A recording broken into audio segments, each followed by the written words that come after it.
Before the internet, real estate agents were valuable because they had access to the MLS, which contained the information on all the homes that were for sale. Now everyone has access to most of the MLS data, and mediocre agents are still trying to charge huge commissions to simply put your house on the MLS and call that marketing. If you don't want to pay a real estate agent a full commission to put your house on the MLS, I'm going to show you how to do exactly that. Before we dive in, you're probably wondering why you should listen to me at all. For credibility's sake, since 2018, my wife and I have sold more than 500 properties as real estate agents, flipped a couple dozen homes, and at one point owned 74 rental units. Now we're selling most of our rentals like this one using the exact process I'm about to show you. And if you're wondering why I'm not the agent myself, it's because we moved to Lexington, Kentucky and let go of our real estate licenses in North Carolina, which is where most of our rentals are. Now we're realtors here in Lexington, so if you ever see Five Pillars team at eXp Realty, that's us. Before you go crazy and start painting everything, just hold on. The first step is to analyze the market and your property. This will tell you how to price your property, what you should freshen up or make repairs on, and really just kind of set expectations throughout the whole process. So I'm gonna quickly cover the market analysis part, but you'll see how it changes drastically, even depending on what street you live on. So I don't wanna spend too much time on it, but there's a few key things that I wanna point out to you.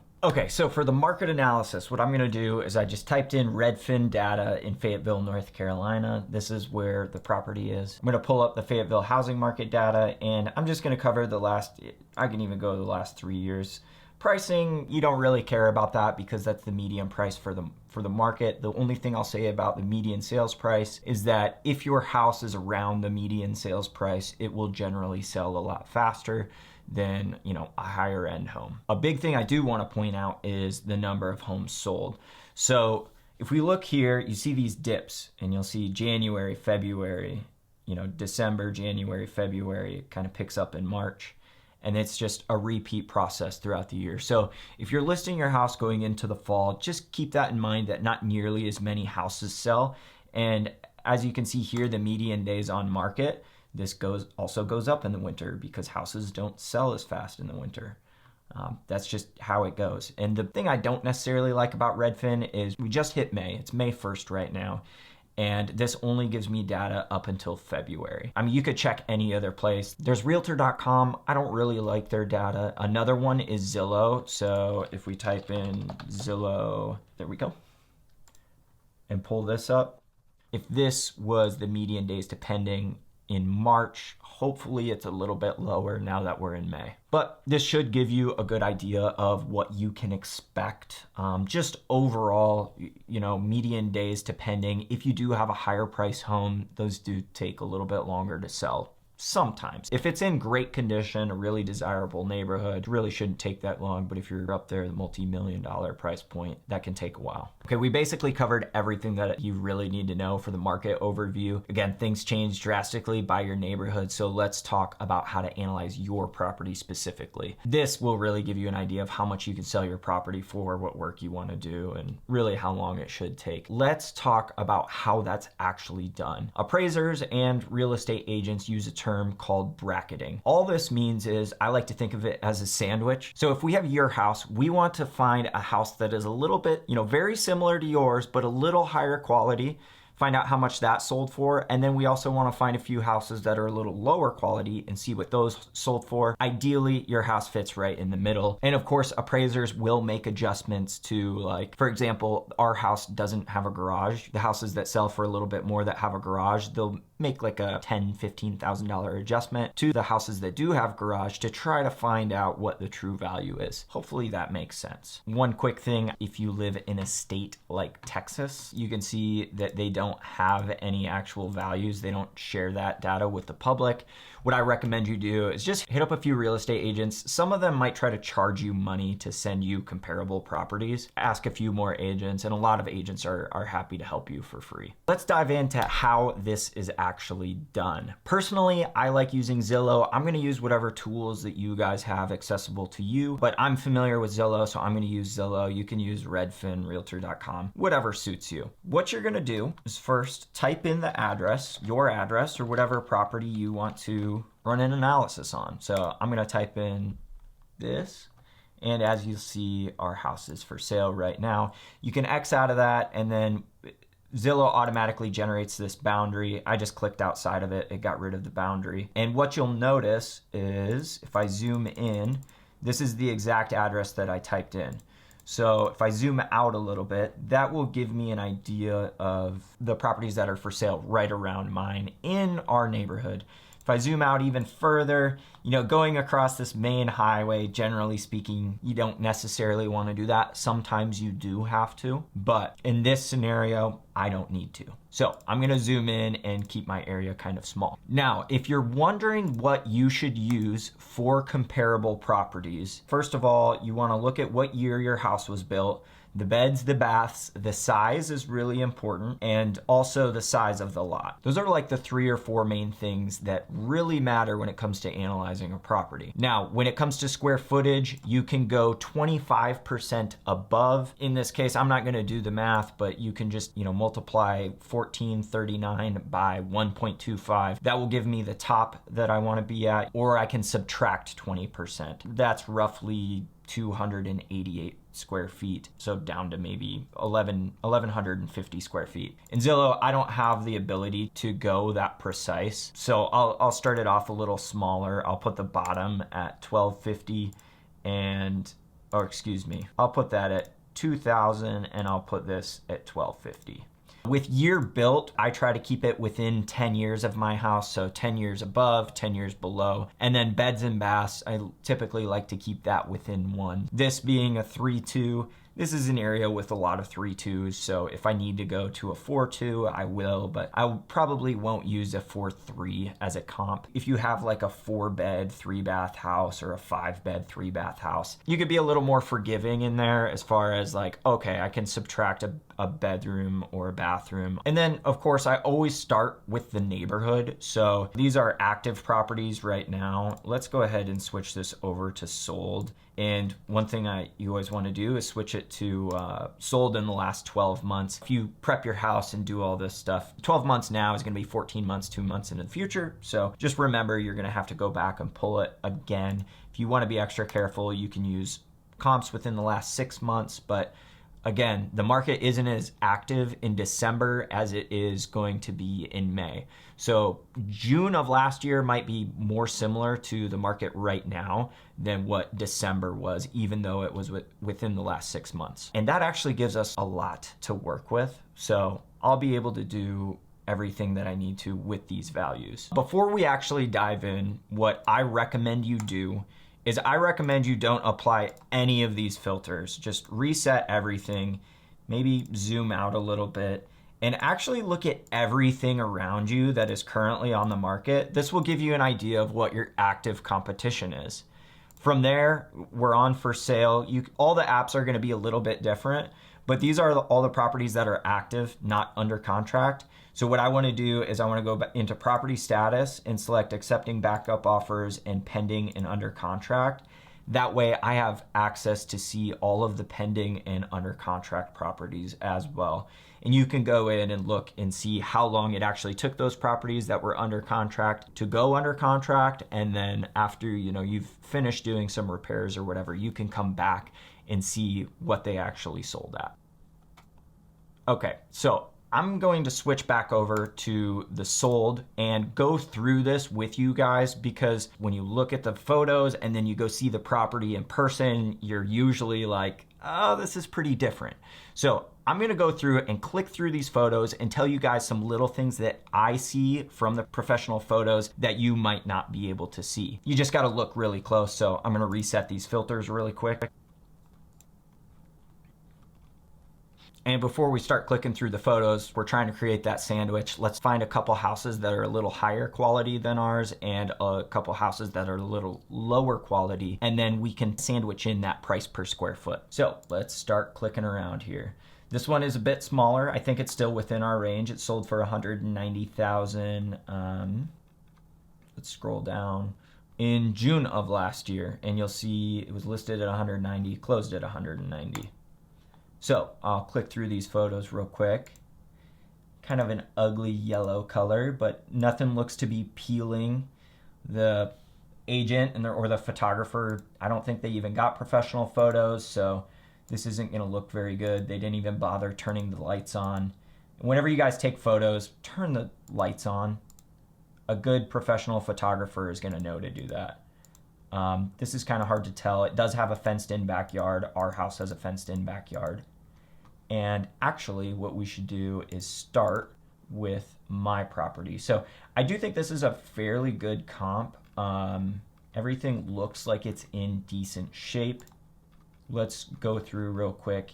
And although this, it says it was listed in May and sold the next month, sometimes those can be kind of misleading. So what I like to do is scroll down to the price history and you can see exactly what happened. This will also show if it was sold, 2 months, 3 months prior to a flipper who went in and possibly did a bad rehab. But you can see this must have been a hot house because it was only on the market 4 days, closed at the asking price. So that's a pretty good comp, I'd say. Let's go through and actually zoom into my house. Oh, I must have messed this up a little bit. The Zestimate's all messed up because I listed it for $100. Okay, professional photos. One thing I want to say, this MLS is horrible, so it doesn't matter how good the photos are. If you upload it to this MLS, the quality is degraded, and that's just this MLS specifically. The fencing around here, you can tell it's kind of deteriorated. This fence is leaning. The bushes look really nice. And if you live in Kentucky, North Carolina actually has a lot of sand in the grass, so this doesn't look this looks greener than it probably is. Kentucky is way more green than North Carolina. It's got the old paneling on the walls, fresh paint job. And this is a house we own. This is the rental that we're selling. Again, that paneling. It's got a transition strip here in between the floors, and it looks like we might actually have different types of flooring in there. I can't really tell. But there's another transition strip right here. Got those old kind of junky blinds, I think. I can't really tell with the photos because they're so distorted. I think there's more paneling on the walls there. Yep, again, look at these. It just looks like cheap corners. If you look really closely right here, I'll try to zoom in a little. You can tell that there's a scrape here. I wish we would have fixed that, but you don't know what you don't know when you're not there. The kitchen is a little bit older, kind of a weird layout, sort of a junky refrigerator there. But it does have newer cabinets than most houses. And of course you can see the washer and dryer actually go in the kitchen. There's a big old dent in this fridge. I guess the tenant might have done that. Again, another transition strip here that just typically is indicative of a cheap flooring job. Bathroom looks decent. This shower head, of course, is about as cheap as you can possibly get. Some scuffs on the wall. These are normally blended out pretty well, so it's probably going to look a bit worse in person. The grout here is different colors, which maybe it didn't get cleaned good enough. I don't really know what's going on there. You can see again here, this is a little more white. This is clearly a lot darker. Maybe this area didn't get cleaned because that's where people stand when washing their hands and they get soap on there and stuff. I don't really know. Again, white grout. It's going to look a lot dirtier in person than it does in the photos. These photos are actually pretty good. Again, you can see all the patches in the yard. That's just kind of just a normal North Carolina yard. And then there must have been a door here. That's the gas water heater right there. This is the back door. And I guess you can't really see it, but we have a fenced in backyard. I didn't include that photo because it was a pretty bad photo. So that is what we're working with, folks. I will say the roof, I think, is like 4 years old, and I want to say the HVAC is a little bit newer. I can't really remember off the top of my head. But let's go back and look at some more comparables. Okay, this is the one we just looked at. I feel like that's a pretty good comp. It might be in a little bit better condition. This one is quite a bit bigger. It's a 3.2. 1672, sold at $230,000. Let's click through these. All brick, that's really nice. Nice beadboard there. Sometimes it looks cheap, sometimes it doesn't. But I do like, I don't see a transition strip here, so that's really nice. It just makes the place feel more smooth. It looks like newer flooring. Old cabinets though, they do have granite, nice refrigerator, nicer appliances, stainless steel. Cabinets are definitely older. This old tile as well.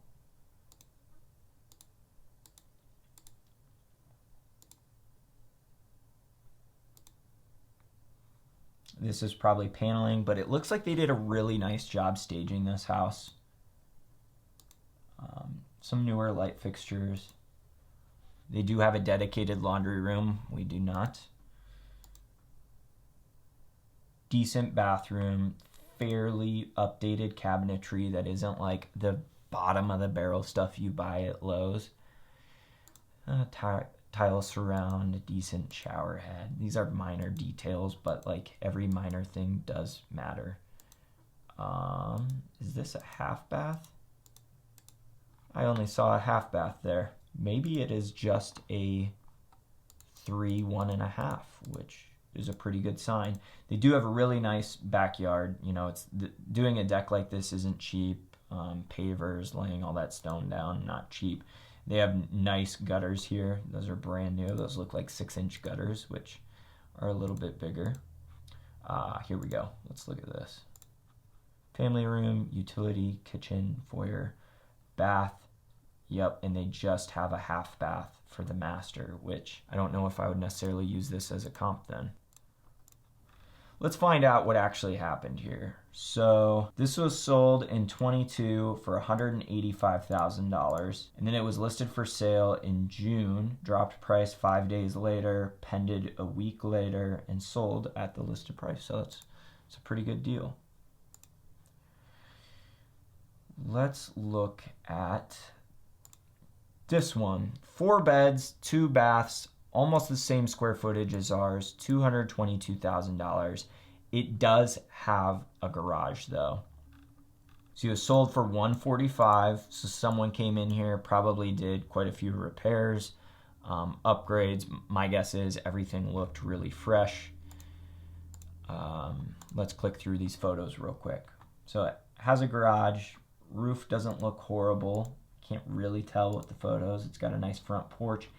And it's all, for the most part, brick other than the garage. Do have some hardwood flooring. Newer light fixture, but I don't know, pretty plain Jane. It looks like a new paint job. Fireplace looks like it's in good shape. Beadboard on the walls. Brick, I believe the fireplace is on the other side there. That's kind of a cool detail. They do have beadboard all around the kitchen and granite countertops. Older cabinets, but they do have a new sink, new faucet, newer appliances. I didn't see a fridge. This is really strange. I don't see a fridge. I don't know, maybe the fridge is supposed to be over here. Looks like they have a little walkout area. I don't know if this is included in the square footage or not. Looks like they have some skylights in there. That's really nice. I would definitely say that this property is superior to ours because of the garage. I don't know if this is like another living room or if this is that same room. Doesn't really look like it. Here's one of the bathrooms. Pretty dated, but it is big.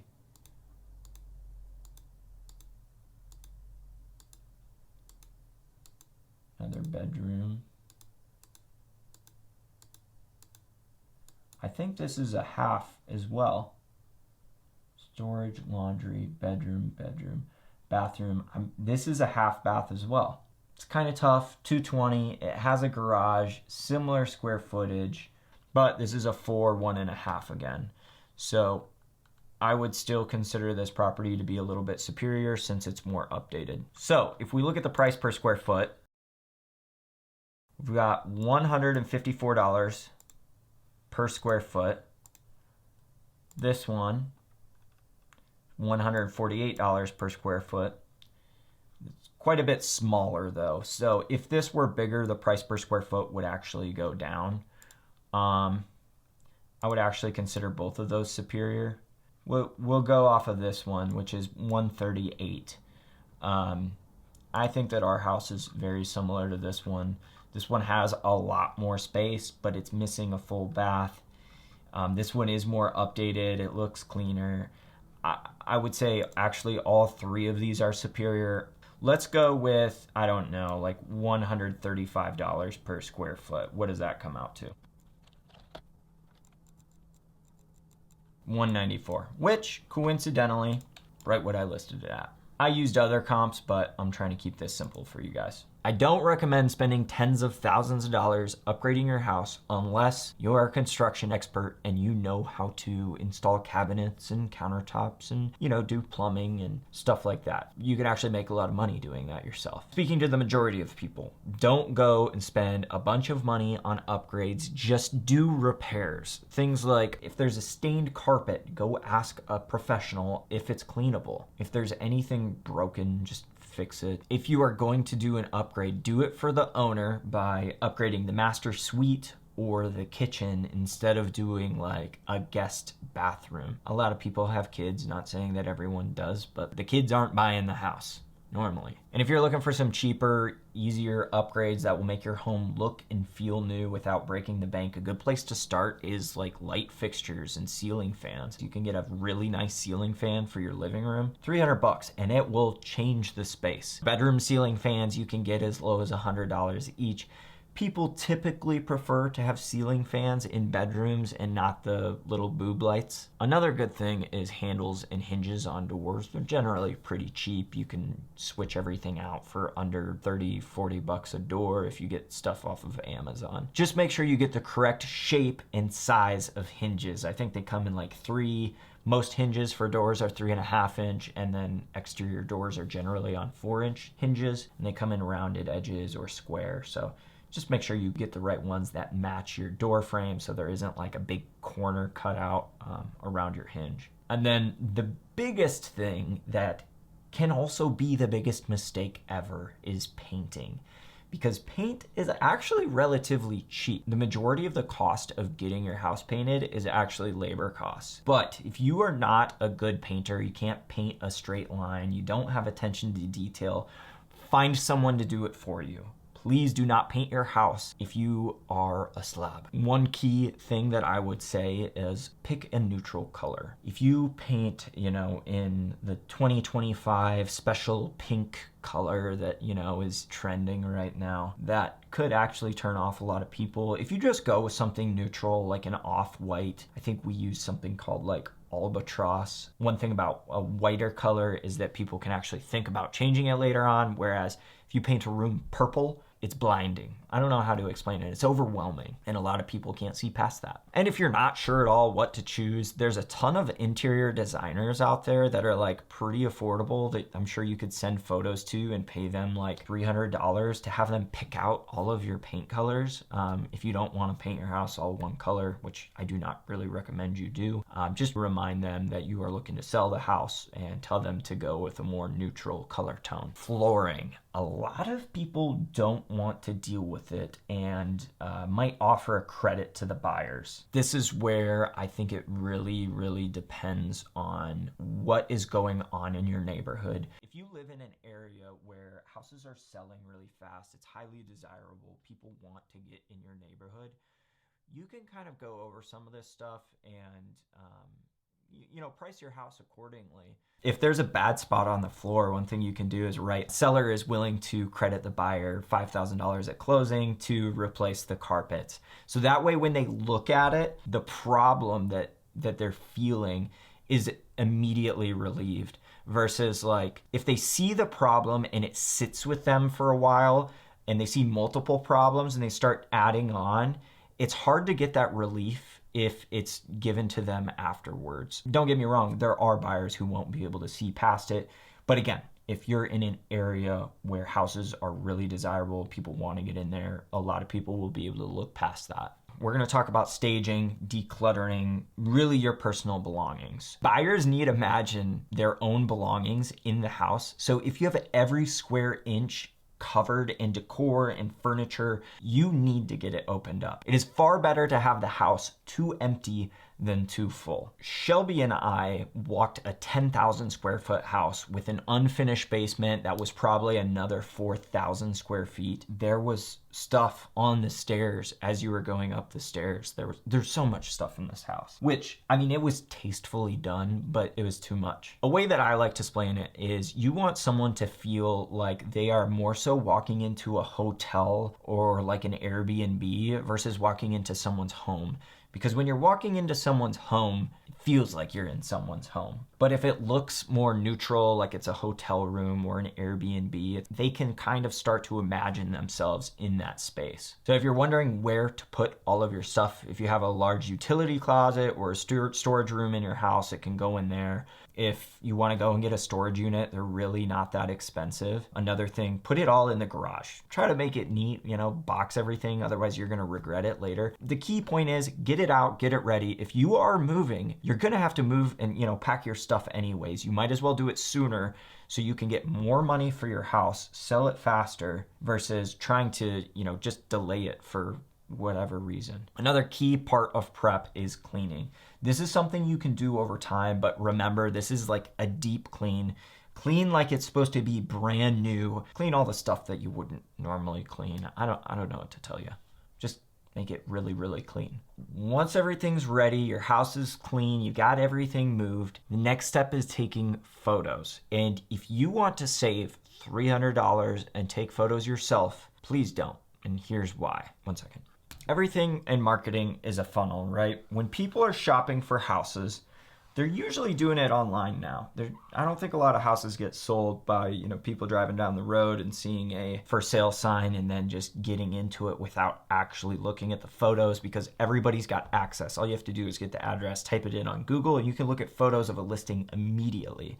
So photos are generally the first thing that people see, and they use the photos as a judgment to whether or not they're actually going to continue on, which to me, the next step after seeing photos is setting up a showing. Sorry, bad handwriting, I know. So photos aren't going to sell the house, but it is what is going to get people into the door. The next step in the process is hopefully, people ask more information and then they make offers. Once you get offers, that's when you get to decide what you want to pick. And then it turns into money because you sold your house. Let's say, for example, you get professional photos. There's a 10% conversion rate between photos and showings. The issue is if you don't get professional photos, every other house on the market that does have professional photos is going to look so much better than yours. If you don't get professional photos, it might be something like 4%. But this is a huge change. Let's say 100 people look at your photos. In this scenario, you get 10 showings. In this scenario, you get 4 showings. Now, will that perfectly translate into offers and down the line? No, maybe not necessarily. But the point is, every step in this funnel can have a significant drop off. This is a 2.5 times difference, which, 4% to 10% doesn't sound different. But let's say half the people that do showings want to make offers. This results in 5 offers. This results in 2 offers. Would you rather have 2 offers or would you rather have 5 offers? Are you gonna get more money and better terms if there's 5 offers on the table than 2? Probably the 5. So don't cheap out on photos. If you want to find someone, it's as simple as going online. Just go to Google, type in real estate photographer, Lexington, Kentucky, or honestly, a good place to go is Instagram as well. Or you could go to Google and type in Instagram real estate photographer, and those people are generally, they have a big following and they know how to do marketing. They know how to market properties. Okay, guys, step number 4, and this is really important. It might not sound important, but if you're going to use the people that I tell you to later on, you can disregard this section. Step number 4 is getting measurements done. A good example of this is I sold my mom a house when we lived in North Carolina, and on the tax records, I think it had something like 960 square feet. She went in, she did a really big rehab, and when it was time to sell, we, of course, as real estate agents, want to make sure we're advertising properly, so we got measurements done in the house. And what we realized was that the old utility room, maybe they did an addition and we didn't know, wasn't part of the tax records. So what we thought was like a 960 square foot house ended up being over 1,100 square feet. That extra 100 square feet and some change turned out to be about $20,000 in value. And if you're saying, oh, there wasn't any additions done to my property, whatever reasons you might come up with, the way we measure properties has changed over time, just like building code has changed over time. I really recommend you getting it done. Step number 5 is pricing. It's kind of time to go back and reanalyze everything that is closed since you've done your house prep, you've got the photos, everything's packed up, everything's clean. If it's been more than 3 months, it can be a significant swing in activity. That might influence how you want to price the property. Of course, you should expect seasonal changes, like if you thought you were going to sell in July and ended up getting pushed to November, that could really change things. So just go into it with that mental mind, that mindset as well. Step number 6 is setting up your listing within List with Freedom. Now, I know at the beginning I said we're not going to use a real estate agent, and we kind of are, but mostly not in a sense that most people would understand. So a flat fee listing, what is that? It's essentially you just pay someone who has access to the MLS for a limited amount of representation. They essentially take your photos and allow you to integrate with the MLS. It's $200 up front, and then you have to pay 1/4% at closing. And they take all of your photos, all of your information. They do make you do measurements, so I'll talk about that later. But yes, they are technically real estate agents. They're just not going to charge you. They're going to charge maybe 1/10 of what an agent is going to charge you. And I guess the difference is, if you pay for professional photos, which you should, you'll save around 80%, I think, of what an agent will charge you by doing this yourself. One thing before we dive in, I don't know if I covered it, I really suggest getting a lockbox. I'll drop a link so you know what I'm talking about. I don't recommend getting an electronic one because with issues and difficulties that come along with them, it kind of outweighs the benefits. They're just generally unreliable. This is a one-time thing. Just get something cheap that's easy to use. And we'll switch over now to how I put that house I showed you earlier into List with Freedom. Okay guys, go to listwithfreedom.com. You'll see 3 different packages there, the Gold, Platinum, and Platinum Plus. The Gold is an extra 1/4% at closing, even though it's cheaper up front. You might want to choose, I would recommend choosing in between the Platinum and Platinum Plus. The Platinum Plus does include the showing time, but it's an extra couple $100 that comes with some extra features. Of course, you're going to type in your address. Everything should auto-populate for you. Hit next, select the property type, whether any of those. And then right there, showing time request option or online showing request option. That is the one you want to choose. You need that. You don't need it, but I highly, highly, highly recommend it. At that point, they will also make you pay for measurements. So go ahead, plug in your card info there. Had my mom's name in there because I helped her sell a house in North Carolina using this. The parcel ID, all of this stuff should auto-populate for you because it pulls it from online. And then, of course, all of this stuff is pretty self-explanatory. I shouldn't need to explain it. You should have a lockbox already, though, so make sure you plug in the right code. Property ownership info, we own this in an entity, but if you own it in your personal name, you're going to fill it out as an individual. Here are the fields that you're going to see. Pretty self-explanatory whether or not you're the sole owner, and then contact information for you.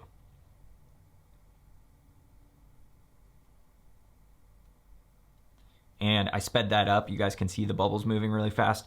So just so you know, it takes a long time for it to load in between pages, which isn't a huge deal. I tried to list this house for $1. It wouldn't let me. As far as the broker's agent commission, I will cover that later in the video, but I just set it at 0. It should be negotiated with the offer. If you when you get an offer. So just keep that in mind later on. Again, pretty slow. Just expect that while you're doing it. Property description. I hate writing these. I despise it with my soul. So I had someone else write it for me. You can always change it later. So if you get stuck here, you could just type in some letters and come back to it later. MLS details. This is something you want to be a little more picky about because agents use this to filter. So for the foundation type, some of this stuff has overlap, but make sure you get the bedrooms and bathrooms right. Whether or not it has a garage, that's pretty important. Some people need to have a garage or think they need to have a garage. Difference between asphalt and concrete. Asphalt is typically black, and then concrete is going to be more of that white or gray limestone color. Total living square feet, that's going to be the interior of the house, whereas the total square foot, if you see below it, is the total area underneath the roof. And then make sure you get the floors right. And water features, I would highly recommend getting that correct, whether it's on waterfront or not, because agents will use that to filter properties. Lot dimensions, I don't think that's very important. What is important is the number of acres. Make sure you get that accurate. And then you can go through and select the lot features that you want if anything's relevant. You can plug in your property taxes there. Again, I don't think that's a huge deal. People can look that up on their own. As far as financing goes, the only one of these that I would caution you with is owner finance. That could be a whole separate video. I typically don't recommend it unless you're familiar with real estate and the person you're selling to is someone that you personally know and trust, and they're going to put a big down payment down. All of this stuff is pretty self-explanatory. Again, shouldn't need to explain that. Appliances that are going to be included. For room details and dimensions, this is a $200,000 house, like under $200,000. So I didn't go in and plug all that stuff in. Again, all that other stuff didn't plug it in. Exterior details. This could be important if somebody wants a brick house. Either choose brick or brick veneer. I think with brick, they're probably talking about solid masonry walls, which you likely don't have. If you do have it, you will know. And then roof type, just plug in whatever best suits you. Some people really want a metal roof, or if you have slate, of course, designate that.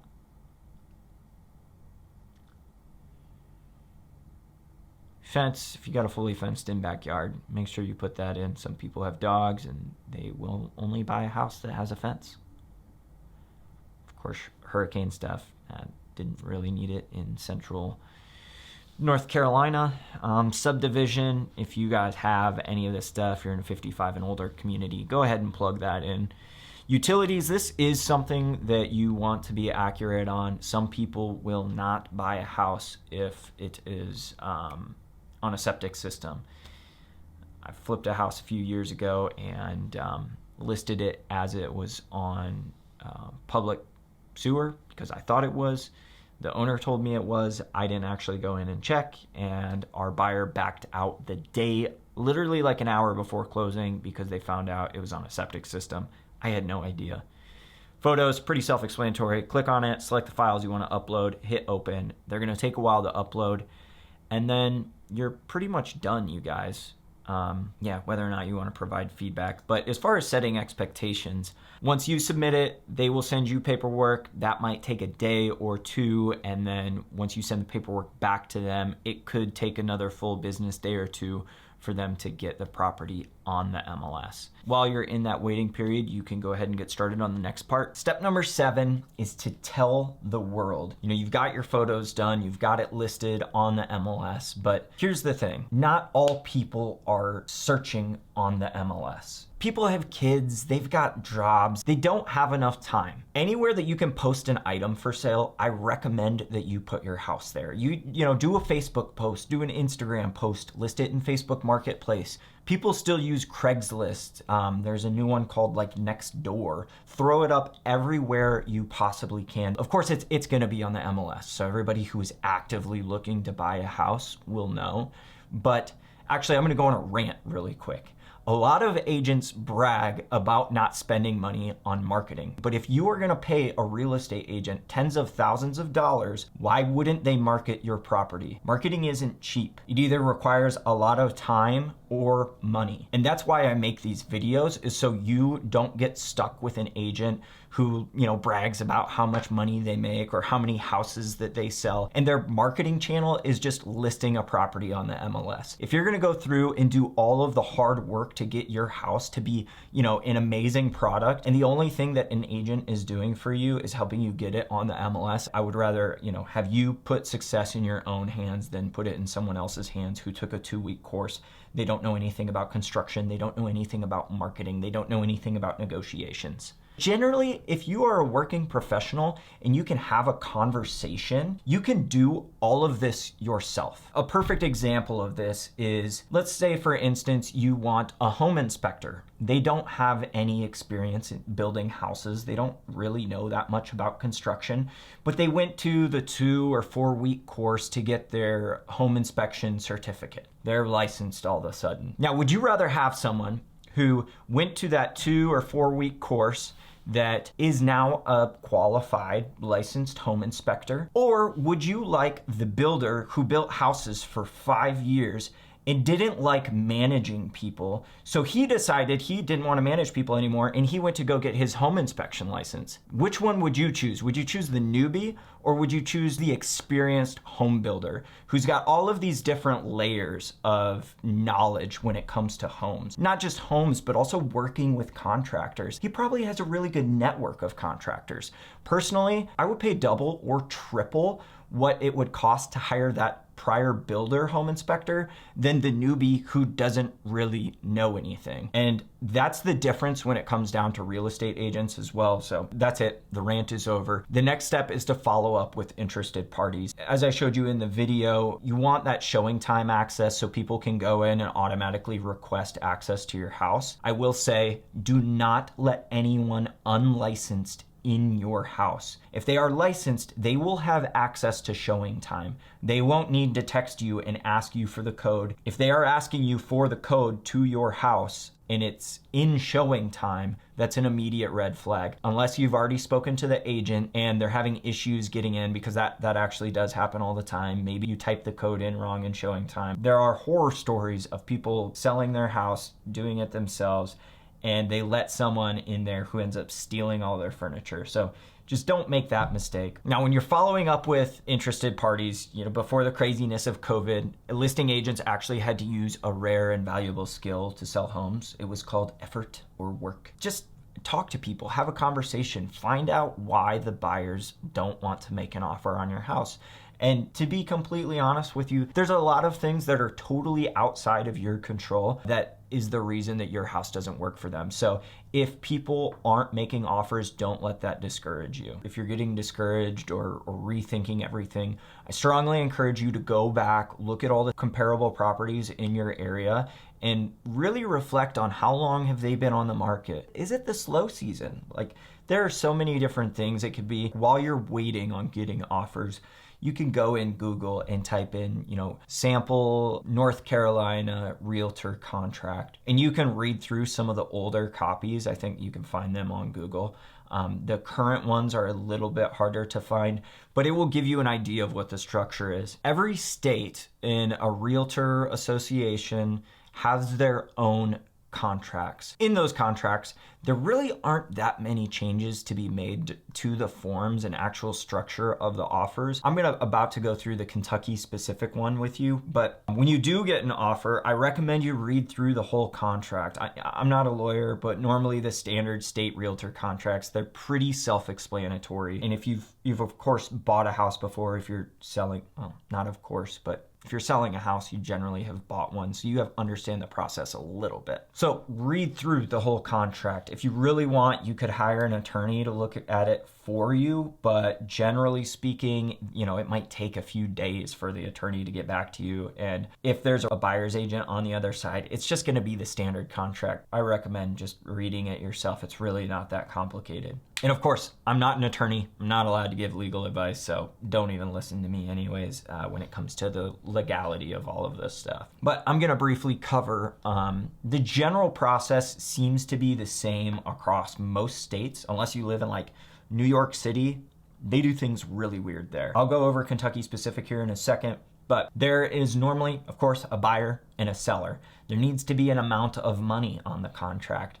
The way that money is going to be paid is normally on a contract. What kind of a loan? Is it an FHA loan, a VA loan, a conventional loan? Is it going to be cash? What kind of inspections are going to happen? How long of an inspection period does that buyer have? So let's say during the inspection period, right? Normally there's an inspection period where the buyer can come in, do inspections on the house, and they have until the end of that inspection period to get a deposit back. Well, in North Carolina, you actually have a due diligence deposit to even do due diligence. And that due diligence deposit is non-refundable. The buyer can back out typically at any time they want before the inspection period and not lose that deposit. What else is in there? Who's doing the closing? And when I say who is doing the closing, that might be a title company. In Kentucky, we call them actually in a lot of states, we call them title companies. In North Carolina, we just call them the closing attorney's office. So really depends on where you are. When you do get an offer, one thing to look for, if they're getting a loan, a pre-qualification versus a pre-approval. These are fairly different. Some people use them interchangeably. What's really important is that a pre-qualification is just a really rough estimate for a lender to say, yeah, this person looks good, essentially, versus a pre-approval. The lender usually requires that they get all of the documents from the buyer, everything from tax returns, pay stubs.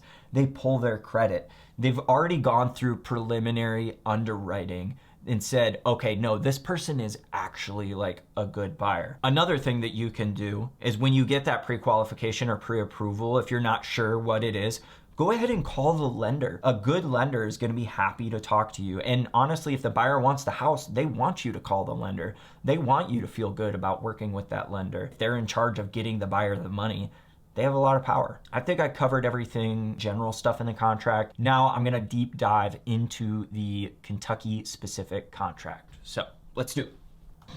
And real quick before I start going through this, I'm gonna blur out anything that is not public information. So like you'll see a name on here. This was a buyer who just bought a property last week, and all this stuff is public information. You can see who owns properties. So this was the buyer, seller. Of course, we have the agents in there. The property address, just to back up a little bit, this is the new standard offer to purchase for Kentucky. There is a legacy contract that I believe is like 6 pages long that some of the other agents still want to use, whatever. I just like to use the new stuff. But in here, you'll see all of these different things that you can select. It just says that all of these different things are going to convey with the property.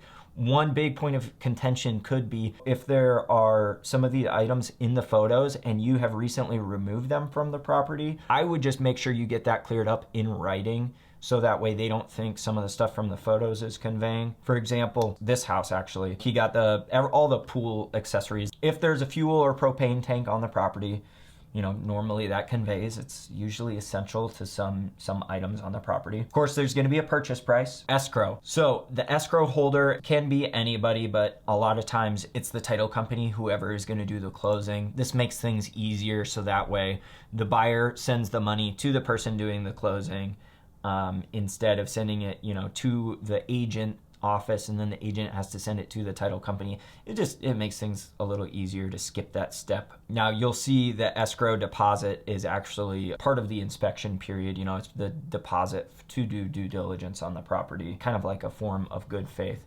And here, this is a really important one, seller paid concessions. So although my buyer bought this house at $405,000. You're going to see $405,000 if you look this house up on Zillow. That's what it sold for.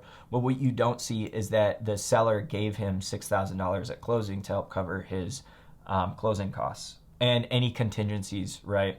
So let's say, for example, someone is going to come in cash, but they want to use an appraisal contingency just to make sure like they're not overpaying for the house.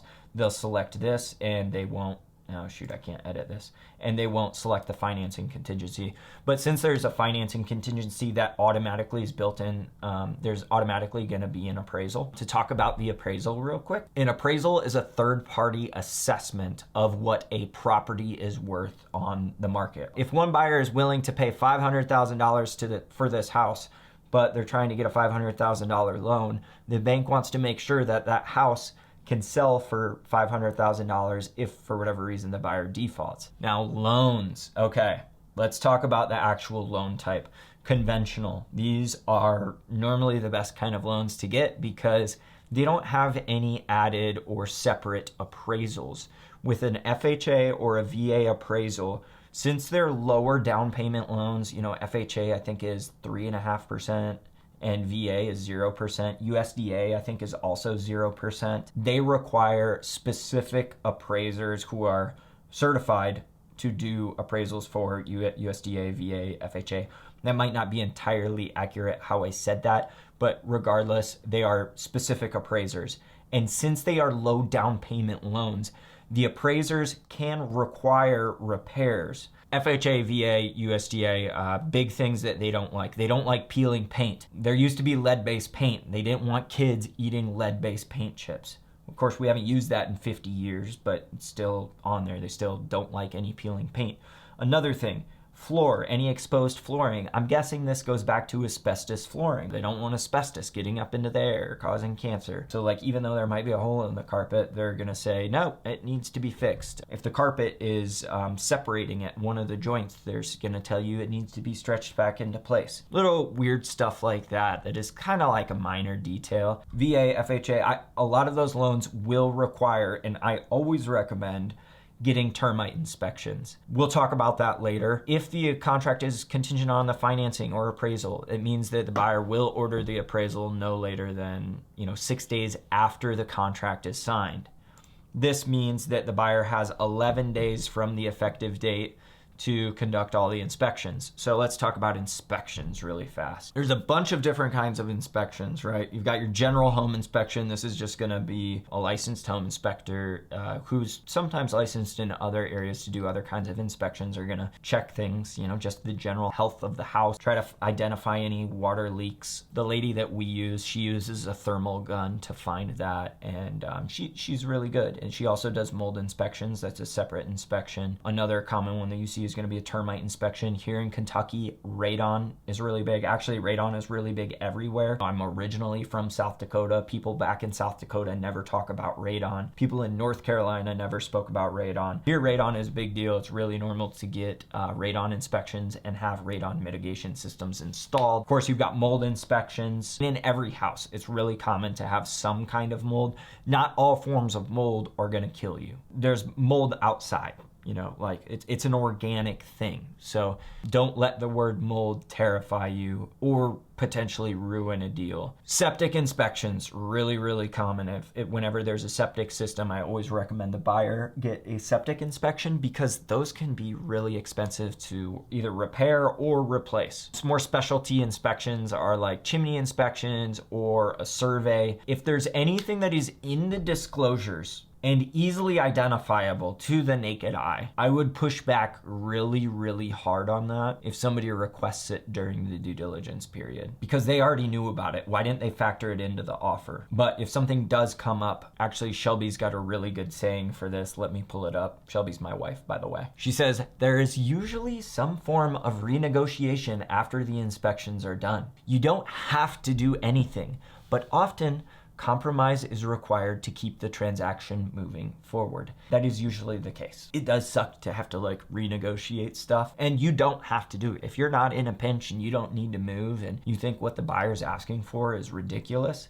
don't do it. But If you do want to do it, I have a huge recommendation. Give the buyer money at closing versus doing the repairs ahead of time, because sometimes the repairs weren't something critical, and then if the deal does fall through, you kind of regret doing those repairs because it wouldn't really matter to another buyer. But the main issue is that a buyer will come in and re-inspect the property after the repairs are done. And if you pay for the repairs out of pocket and it is up to your standard but not the buyer's standard, you technically didn't do your part of the process. So it's just so much easier to assign that liability or responsibility to the buyer at a reasonable cost. And that's usually what we recommend our clients do. Let's talk about the closing date. This will be on there. Just keep in mind, this is tentative, guys. Things change in real estate all the time, especially if you have a buyer that needs to sell their house before they buy yours. If that transaction gets pushed back a little bit, yours is going to get pushed back.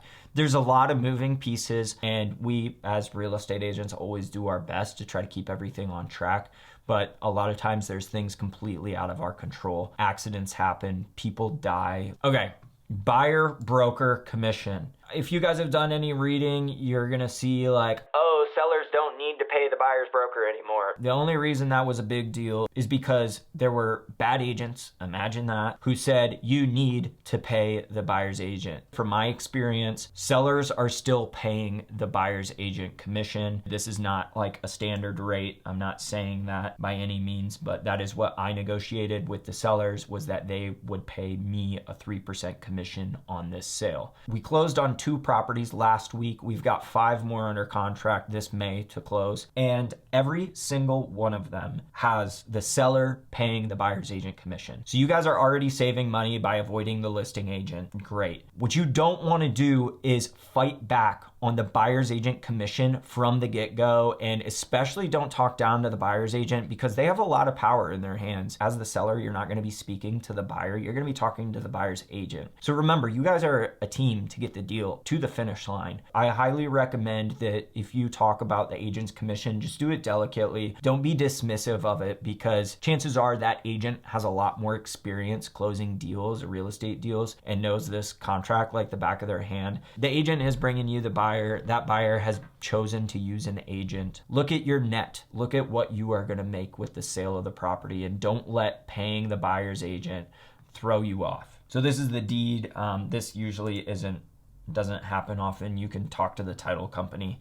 Time is of the essence. Like I said earlier, this is pretty flexible, but it is not flexible if this is checked. Of the essence means timing is critical here. Now, if there's any other, forms that need to be attached to this, they would be added here. There's going to be an expiration date on the offer. I really don't want to walk through all of these different things, but you should read through it and understand it. Property disclosures, that is something that you will have to fill out. Well, you filled it out while you set up the list with freedom thing, so you don't really need to worry about that. Escrow, the buyer needs to deliver that to the escrow holder within 72 hours, and that is part of the due diligence inspection period. There was a lot of information up here, but this contract becomes very generic from here down. Seller is a licensee, buyer is a licensee. No?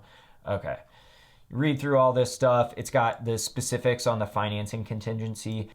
This talks about the due diligence period. So the important part here is we need to talk about the pest and termite inspection. The buyers need to get the wood destroying insect report. And if there is evidence of active wood destroying insect, this is built into the contract that you as the seller need to pay 1% of the purchase price prior to closing. You're responsible for it. You need to get the quotes. You need to get it fixed. Buyer can terminate for any reason that they want during the due diligence period. This just talks about all the things specific to title, stuff like clear title also means clear access to the property. You can go into the definitions and read this stuff. This has got information on closing there, closing procedure, funding, blah, blah, blah, blah, blah. This talks about termination. Escrow, non-refundable. If the buyer does not terminate this contract before the expiration of the due diligence period, the escrow shall be non-refundable and payable to the seller. All this other stuff, like I really recommend you just read through it. That is everything there. I do want to cover this real quick. FHA and VA loans. If the property doesn't appraise, or if there are appraisal required repairs, that essentially gives the buyer an out.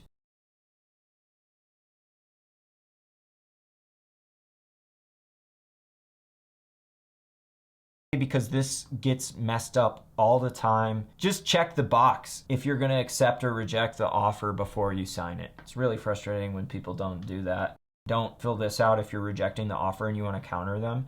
Fill this portion out, change whatever you want to in here to the above contract. What a lot of agents do, which is kind of frustrating, is they will just give me a verbal counter, and I really don't like doing that. Like, give me your terms in writing so I don't have to go back and forth, back to the seller and then go back to the buyer and say, put it in writing. Just put everything in writing. It makes the process a lot more smooth. Okay, I want to touch on a couple things real quick before we move on. I want to talk about the appraiser.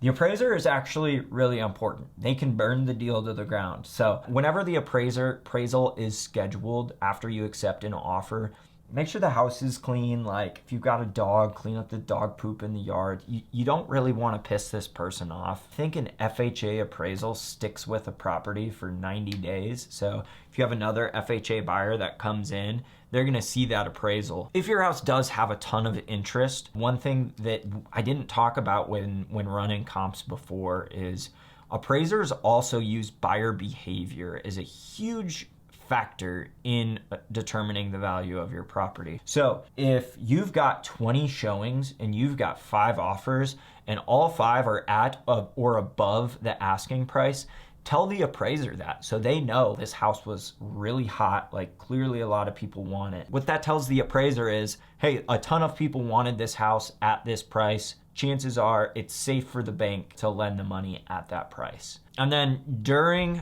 this entire inspection period after going under contract, leave the utilities on. Do not cancel your insurance. Don't schedule to cancel your insurance.